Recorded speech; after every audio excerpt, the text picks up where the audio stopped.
Right, we're going to jump to the grid for this third heat, and on the front row it will be Stephen Crutchley and Dante Dillon, Dan Marshall, Ed Bars, row 2, Justin Buck and Darryl Lowe on the third row, Jamie Rumsey, Alex Spencer, row 4, fifth row John Kinsella and Darry Sims, Ben Bennyworth and Jacob Murphy on the 6th row, Sam Lavender, Pete Cowan on the 7th row, and it's Chris McCarthy, keep an eye on him, and Jonah Barker.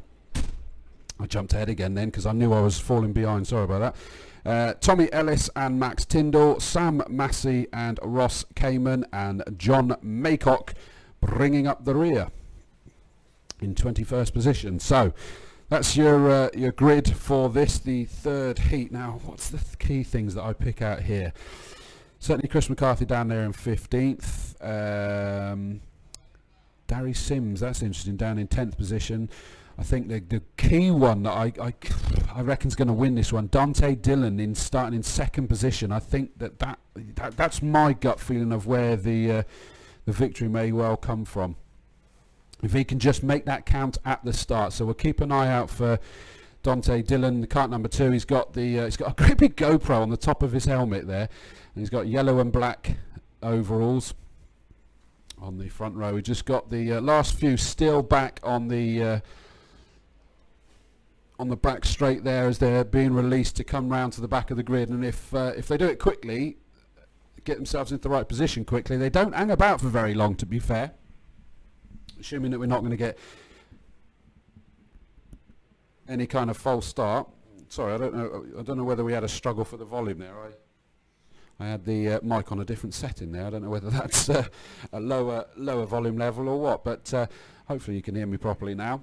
We just got right, I think we're given the go ahead, and look at that, they're straight off, no hanging about, so it does look like that Dante Dillon has made the jump up to the front as I suspected, but the car number 1 there of Stephen Crutch just managed to close out that 2nd position, but Dante's actually run wide as they go through the first corner there, not quite enough to cost him a position, but it certainly means that Stephen Crutch has closed right in on the back of him. Then basically as we head up towards, everybody's made it through cleanly through that first one, but up at Christmas Corner this has been treacherous every time at the start of the previous 2 races, but it looks like everybody's through cleanly there now.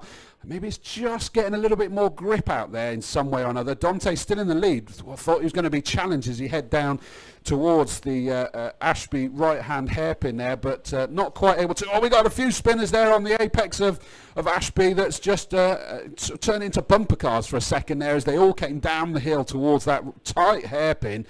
But out at front, it is still Dante Dillon. We got a challenge for 2nd position. I need to be able to see which one that is that's in 3rd at the minute, but that's actually cost him, and he's fallen back into the clutches of the car behind as they head towards boot, and in fact, yes, he's lost, so change for 3rd position, but it looks like they're trying to change it back again. Oh, we got someone else off on the grass there. Where is that? So the camera's seen it before I did. Oh, the exit there of Chapman's claimed a couple onto the grass, and they're about to be bumped out, but through to complete the first lap, it is Dante Dillon that has the lead. 2nd position,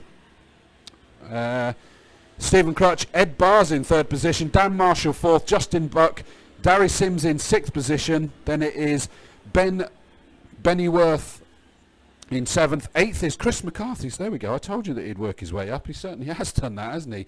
So we'll keep an eye on what Chris McCarthy's able to do. He's in a great big gaggle of 5 heading up towards Christmas Corner at the moment. I'm pretty sure that was him there. And it looks like he's trying to make up a few more positions. I'm sure that's him in the light blue there. Yes, it is. That's Chris McCarthy, and he's just stuck in a great big melee of karts heading down towards Ashby for the 2nd time. And look at that, where they're scrabbling to get themselves stopped in time for the tight right-hand hairpin. That looks monstrously hard, doesn't it, coming down the hill in these conditions? But it's a great big gaggle of karts there.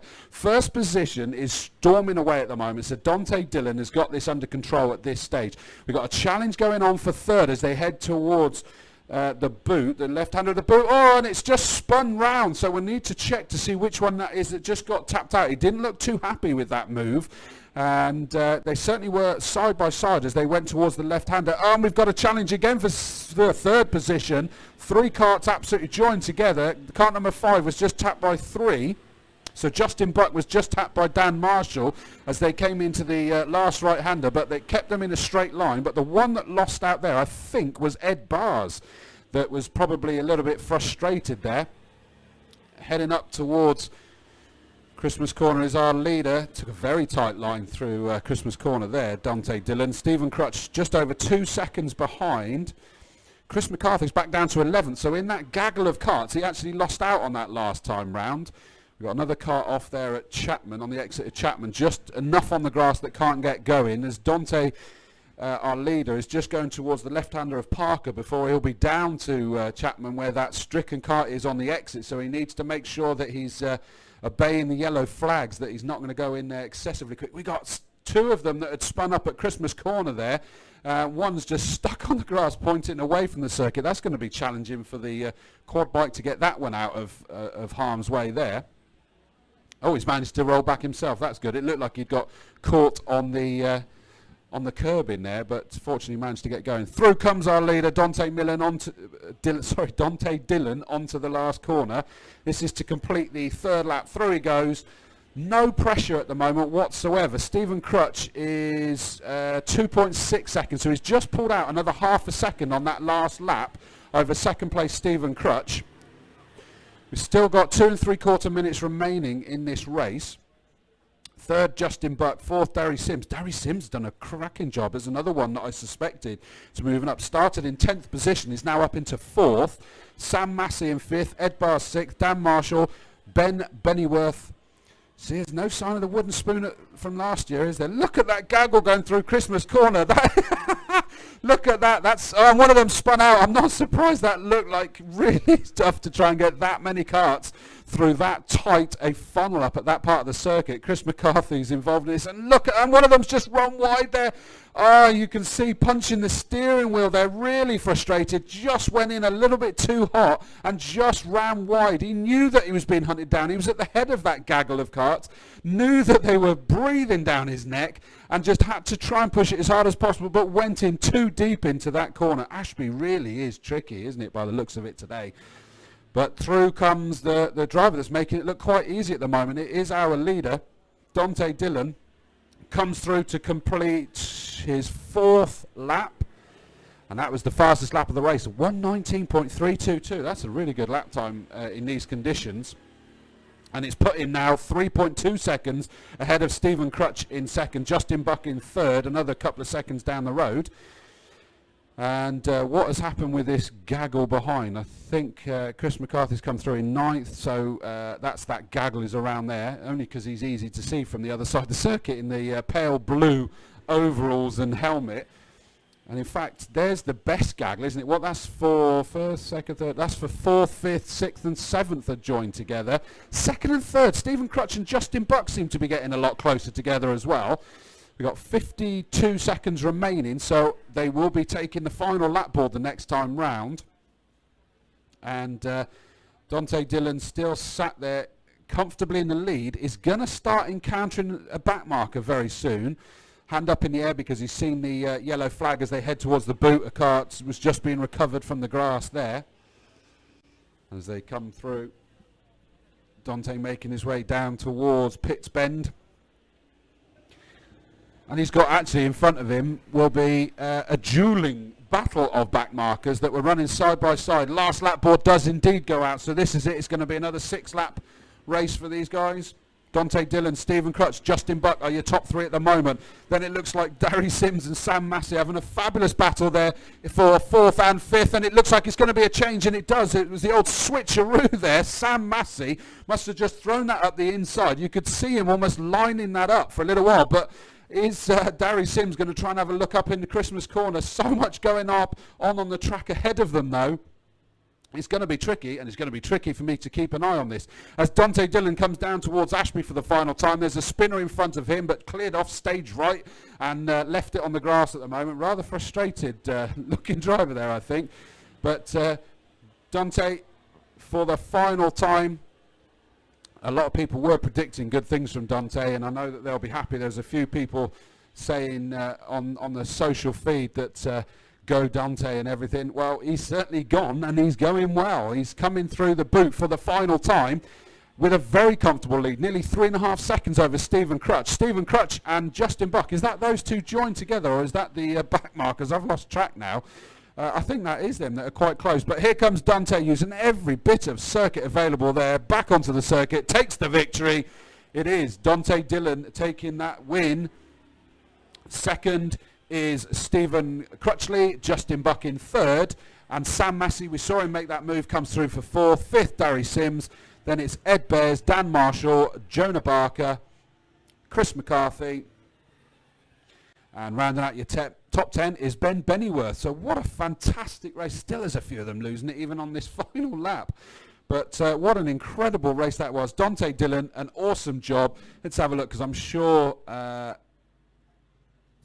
Greg Smith has turned around and tweeted, oh good, Dante's in the lead. Come on, Dante. So good message there. Although we've got also that Nicky Richardson said, you let me down, Johnny G. That was from the previous race. In fact, Greg, unsurprisingly, has just added, perfect, well done, Dante. It was perfect, absolutely amazing. And I've also got, I think it's Steve Crutchley, although Crutch is much better. Yeah, apologies for that, Nicky. You're absolutely right. It is Steve Crutchley. On the screen here, it sort of stops, and it just shows Stephen Crutch on the screen. If I look at the iPad, you're absolutely right. It's Stephen Crutchley, heavyweight.